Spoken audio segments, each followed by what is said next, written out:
Well, hello. Today I wanted to get really practical with you guys and share some of the best tips on how to maintain work-life balance. This is what I've accumulated during my 14 years of working as an employee and as a manager. So, if you're not fully happy with your current balance between your life and your work, or maybe if you're not sure if the situation you're in right now is healthy or not, stay tuned, I will try to help you with that. Let's go. And first, as usual, a minute of terminology. When we speak about work-life balance, we mean a time and effort that we spend on work versus the time and effort that we spend on our personal life and well-being. Having a good work-life balance means that you have enough time and energy for your work, family, friends, hobbies, to take care of yourself, which in my case basically means drink tea and watch anime all night long. It's my self-care, don't judge me. So the ultimate goal is to have a good, fulfilling life, both at work and at home. Basically, good work-life balance is a sweet spot between the time that you spend at your work and the time that you spend at the rest of your life. And this balance would help you not to get too stressed out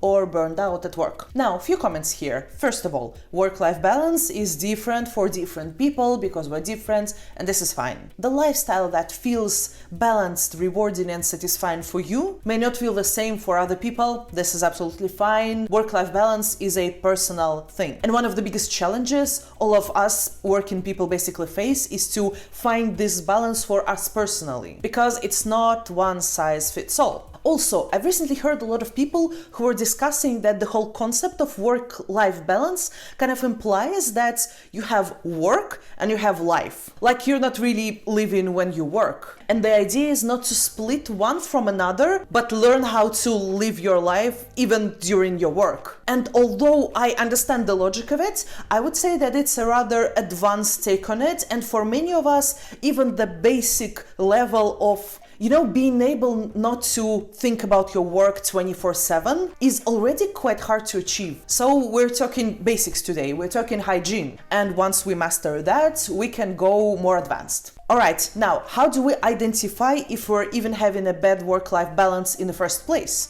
Because, we live our life, we do our work, and maybe sometimes we're not even thinking that something is wrong. There are some obvious signs of work-life balance. For example, if you experience burnout, if you're feeling exhausted and overwhelmed, both physically and mentally, or if you're experiencing chronic stress. But there are a few a little bit maybe less obvious signals that I also wanted to share with you today. And the first ringing bell is if you feel that you don't have enough time for your hobbies or out of work activities. And it happens not occasionally, but systematically. And of course, I understand, maybe we would prefer instead of 8 hours of working, spend 8 hours doing our hobby. But if you realistically look at your day, at your week, and you observe that there is no time left for you to have some of your fun, that can be a first clue. Also, I understand that we have different lifestyles, right? Some of us are spending 2 hours commuting to office one way, and because of that, we have less time in our day for the rest of our activities. Some of us are having other responsibilities in life. That's why we're busy with a lot of things apart from work. But again, if you realistically look at your week and you see that there is no time left, this is a sign that something may be disbalanced. And I focus you on evaluating your time realistically because, come on, if you spend 12 hours watching Netflix and then you're complaining about not having enough time to walk with your dog, there may be a flaw in this evaluation. Happened to a friend of mine. The second ringing bell is when we neglect our self-care. And by that I mean skipping meals. Skipping meals is not okay. Not having enough sleep. And generally neglecting the self-care activities that you enjoy and you get energized from. In my early working years, I was almost low-key proud when I was skipping a meal because I had to work that much. It made me feel really important. But here's the thing, it's not sustainable. Of course, you can skip one meal, but you don't do it systematically. If you don't have enough time to get sleep, it's not okay. And the point is, it can be a sign for you that you need to rebalance something in your life. And the last two ringing bells is if you experienced a decreased productivity or decreased work satisfaction. I think that for many millennials, people of my age, sometimes it's hard to draw a line between decreased productivity and work-life balance, because if we feel that our productivity decreased what should we do? We should work harder. We should try more. We should do more. It's because we're not putting enough effort and energy. I know you here. I know you share my pain. Go and click the like button.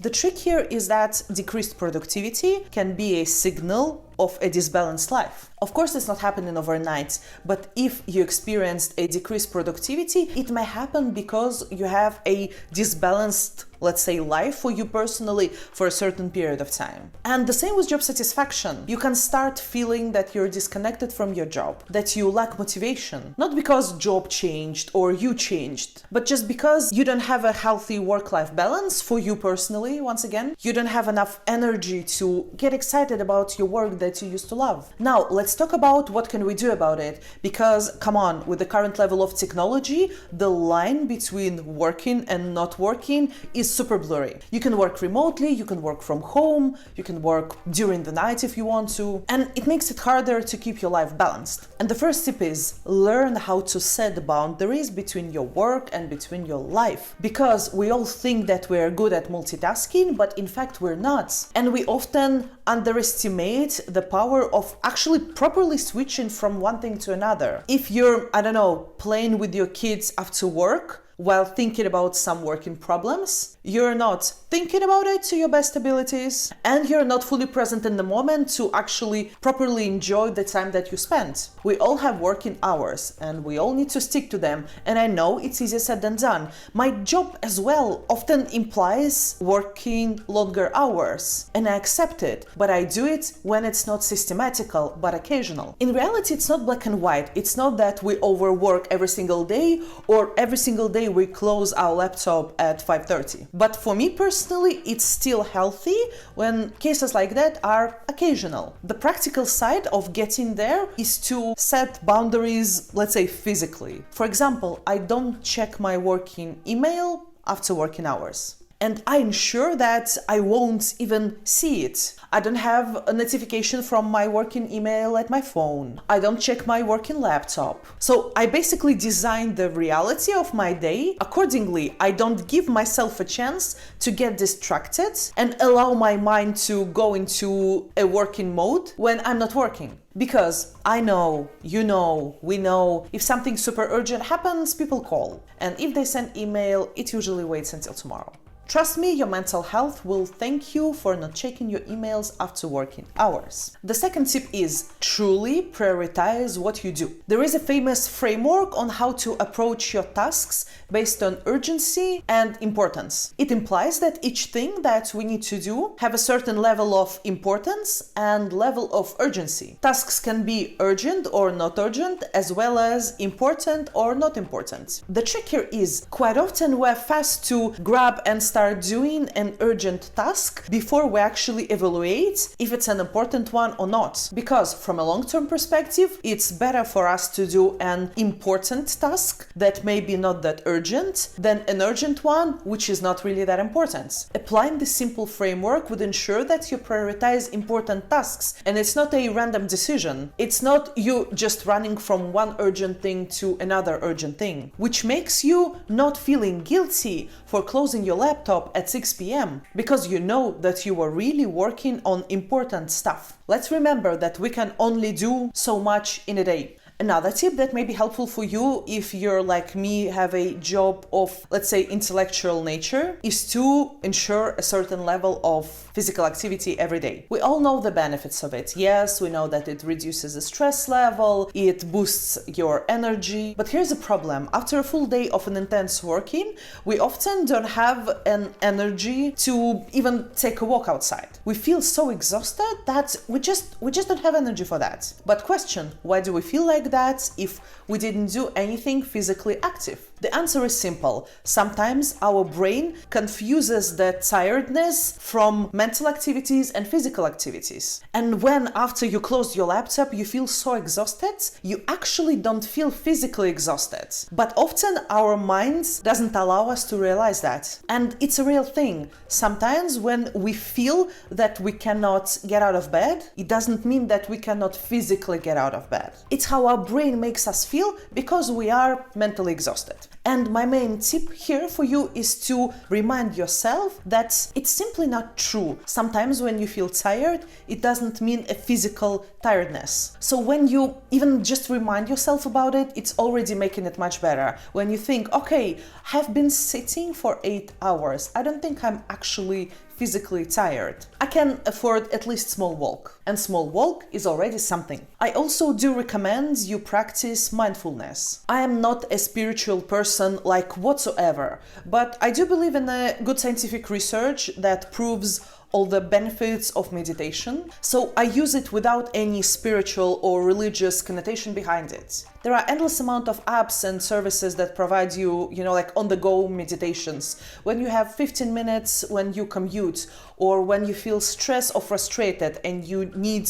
10 minutes to just get out of this stressful state. How does it help with work-life balance? Well, first, it helps you to switch from one activity to another. One of the coolest things about this on-the-go meditations is that it allows you to stop the train of thoughts, this constant buzz that we often had in our minds, especially after we had a long working day. So it helps you to do this switch from your working time, for example. On the other hand, things like that allow you to be more present in the moment, enjoy moments of your life more. And if you do it regularly, it actually increases the quality of your time that you spend doing your hobbies, something that you like. It makes life part of the work-life balance more enjoyable and more meaningful. And the last tip is, and I think that this is a case when you will hate me now, but maybe thank me later, and it is talk to your employer. And here's what I mean by that. In different periods of our life, we have different priorities. Sometimes we don't mind systematically overwork and put more energy and effort into our career. And sometimes we have a lot in our plate apart from our work. And our life pushes us to be super strict with how much effort and time we put into our work. But your manager and your company may not know that. That's why it's always good to gently, smartly, but do an expectations management. If you feel that the current working setup does not necessarily work for you, you can initiate a conversation and think, is there something maybe you could change for it to get more balanced for you? And I want to be rather cautious here because I understand that sometimes, depending on the situation we're in, maybe we are not ready or for some reason don't want to be fully open with our employer about our situation or about our career motivations. I understand this is absolutely normal, but considering your situation, think, is there anything you can agree on to make your work-life balance better? Maybe you would be able to find a solution that works for both of you. While thinking about this work-life balance topic and tips, I actually realized that the reasons why we are not getting a decent work-life balance are different for millennials, let's say people my age, and Gen Zs who are much younger than I am and they're doing their first steps in corporate. For example, Gen Zs, they grew up with the technology in a much higher scale than millennials did. That's why, on one hand, to a certain extent, they tolerate it better. On the other hand, I notice that sometimes it is expected from them to be available more often than it would be expected from someone who is older. So yeah, I find it interesting that the reasons behind this switch in work-life balance are different for different generations. It's actually an interesting topic, how we approach work differently depending on our generation. So yeah, maybe in the future I would film something about that as well. I hope these tips were helpful for you. Eat well, sleep enough. What was the book? Eat, Pray, Love. So eat, sleep, subscribe.